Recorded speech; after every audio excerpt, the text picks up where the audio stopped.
Hi guys, I hope you're having a great day today. I am back and I have a Bible study for you guys. Today we are in Psalm 23 and verse 6, the last of Psalm 23. This is called God's Goodness. And for those of you who don't know, God spoke to me some time ago and said that in these last days, his children need to have Psalm 91 and Psalm 23 written on their hearts in these last days. So what I have done is gone in and I defined through Hebrew the words that God highlights for me, and I give you the meaning for them. And I also break down the imagery in the verse so it's easier to understand. I kind of sum everything up at the end. So if you want to see Psalm 91 or the previous verses in Psalm 23, just go back to my previous posts. But let me get to it. The verse is, "Surely goodness and mercy shall follow me all the days of my life, and I will dwell in the house of the Lord forever." Goodness in Hebrew is tav, and that means good, goodness, pleasantness, beauty, and this emphasizes God's positive, life-giving favor. And mercy is v'chesed, and that means and mercy, and steadfast love, and loyal or covenant faithfulness. Chesed is a deep, loyal, unearned love. This represents an enduring mercy that does not change based on circumstances. Oh, it's hot over here. I'm sorry, guys. Shall follow me is yirdifuni, and that means will pursue me, will follow me, or will chase me down. The root word for this is radaf, which implies an active, intense hunt or a running after somebody. All is kol, and that means all, every, or the whole.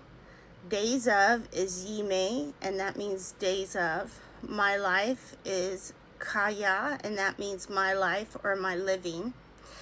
And I will dwell is vushavti, and that means I will dwell, and I will return.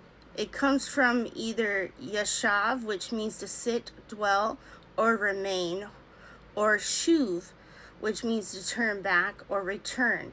Yashav means to stay or abide in the house of the Lord. This paints a picture of peaceful rest, security, and making oneself at home in God's presence.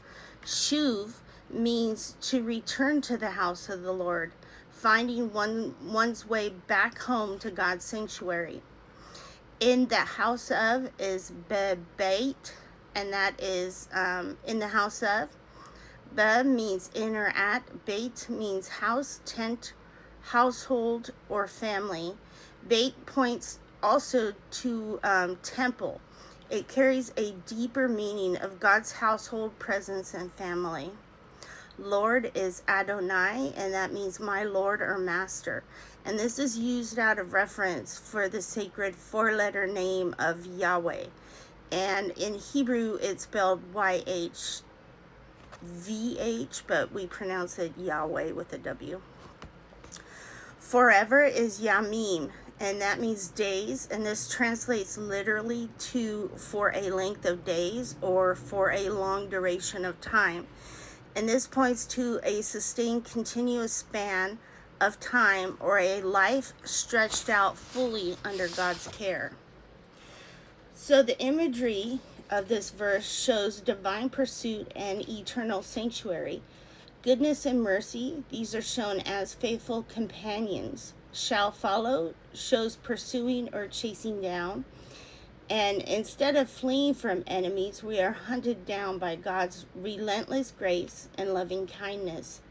House of the Lord speaks of a permanent home, and forever speaks to a permanent safety and rest in the direct presence of God, an unending, unbroken span of life in God's presence. To sum up the whole entirety of Psalm 23, this is an ultimate statement of God, of trust in God. It declares God's goodness and loyal love. They don't follow behind us, but actively and relentlessly pursue us through every stage of our lives. And this concludes in the eternal presence with Him. I hope that blesses you guys today. I'm also going to do a prayer on Psalm 23, and I did one previously on Psalm 91, but I'll go ahead and give it again. I'll do those later, though. I hope you guys have a great day. Stay cool. Love you guys.